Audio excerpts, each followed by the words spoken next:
Herkes öyle. Ya zafer yavrum. Ya zafer yavrum. Ne mutlu Türk'üm. Ne mutlu Türk'üm.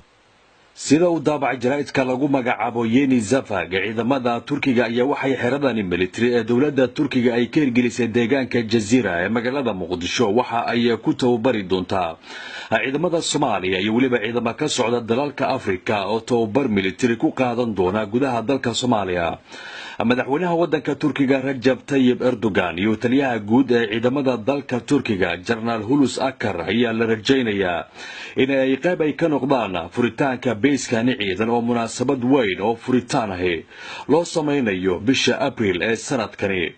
dhismaha xaruntan ayaa waxaa lagu soo waramayaa inay ku baxday lacag gaaraysa 50 milyan oo dollarka Mareykanka waxayna awood ay u leedahay in markiiba lagu tababaro 500 oo askari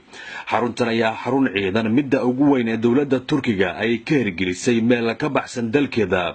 waana xarun loo dhameystiray wax walba waxayna ka kooban tahay goobo tababar iskuulo qeybo jiifa iyo waliba meelo lagu sameeyo dabridka iyo waliba goobo caafimaad dalka Soomaaliya ayaa waxa laga curyaamiyay dhanka ciidamada waa midda keentay in dalka Soomaaliya uu u soo kabana muddo ku siman 26 sano dhinaca kale dawladda Turkiga ayaa waxay xurguf siyaasadeed kala dhaxaysa dalka Imaaraadka Carabta taasoo soo shacbaxday markii Turkiga ay ku dhawaaqday dhismaha xaruntani bishii Maaj ee sanadkii 2015 taa bedelkeeda Imaaraadka Carabta ayaa iyaduna waxay ku dhawaaqday inay la wareegtay dekada magaalada Berbera oo ay rabto iminkani inay ka samayso base ciidan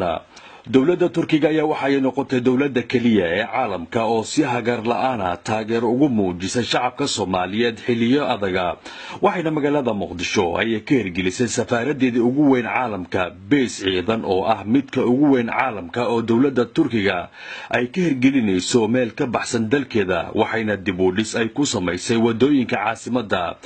hirgelinta goobo caafimaad goobo waxbarasho waxayna gudaha Soomaaliya si joogto ah duulimaad ugu sameeyaa diyaaradeeda Turkish Airways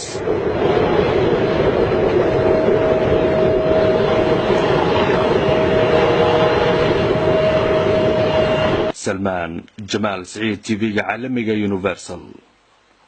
مقالة اسطنبول.